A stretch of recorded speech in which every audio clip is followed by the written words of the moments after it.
Assalamualaikum warahmatullahi wabarakatuh. Perkenalkan, nama saya Nadia Sri Rahma, NIM saya 2210368.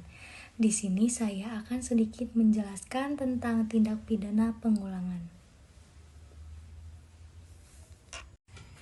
Pengertian secara umum, tindak pidana pengulangan ini terjadi jika setiap orang melakukan tindak pidana kembali dalam waktu 5 tahun setelah menjalani seluruh atau sebagian tindak pidana pokok yang telah dijatuhkan telah dihapuskan.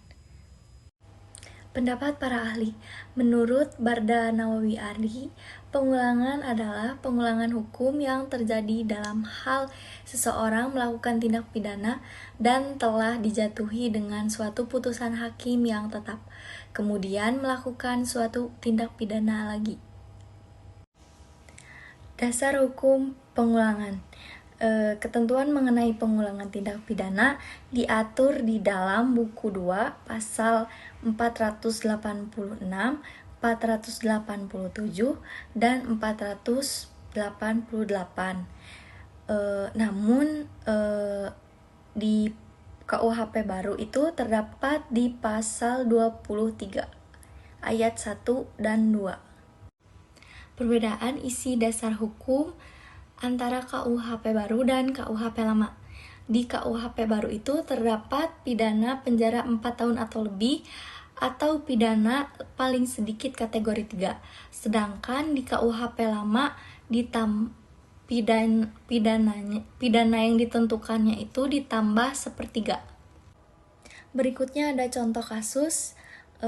Contoh kasus yang diambil yaitu kasus kambuhan Yoyo Sahwo bin Aswa, Ranji Wetan, Kecamatan Dauan, Kabupaten Majalengka, ditangkap polisi dari Polsek Dauan karena diduga telah melakukan pencurian 10 sepeda motor selama kurun waktu 6 bulan terakhir. Dia ditangkap di rumahnya sekitar pukul 21.00 setelah diketahui telepon seluler miliknya yang tertinggal di rumah korban hadis, warga desa Wanajaya, Kecamatan Kasokandal, yang sepeda motornya dicuri tersangka. Dapat dikatakan sebagai spesial residip karena yang bersangkutan telah 3 kali masuk penjara dengan kasus yang sama dan dia juga baru keluar dari penjara 2 tahun yang lalu. Dengan begitu, tindak pidana yang dia lakukan dalam tenggang waktu tertentu belum lebih 5 tahun atau belum daluarsa. Dari uraian di atas, diketahui Yoyo masuk kepada spesial residip atau pengulangan khusus, di mana dia melakukan pencurian 10 sepeda motor dan berdasarkan pernyataan Kapolsek H. Mukmin.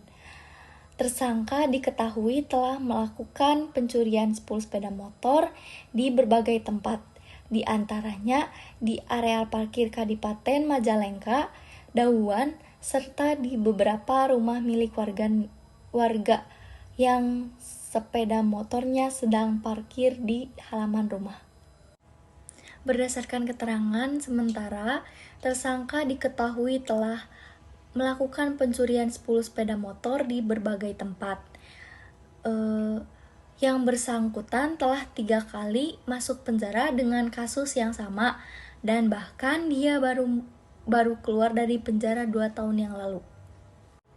Menurut keterangan Kapolsek Dauan, Komisaris Polisi H. Mukmin Hidayat, Rabu, aksi pencurian yang dilakukan Yoyo berawal ketika Selasa dini hari, hadis kehilangan sebuah sepeda motor jenis Honda Supra X. Sementara di rumahnya terdapat sebuah telepon seluler yang tidak jelas kepemilikannya serta sebuah golok yang juga tidak diketahui kepemilikannya.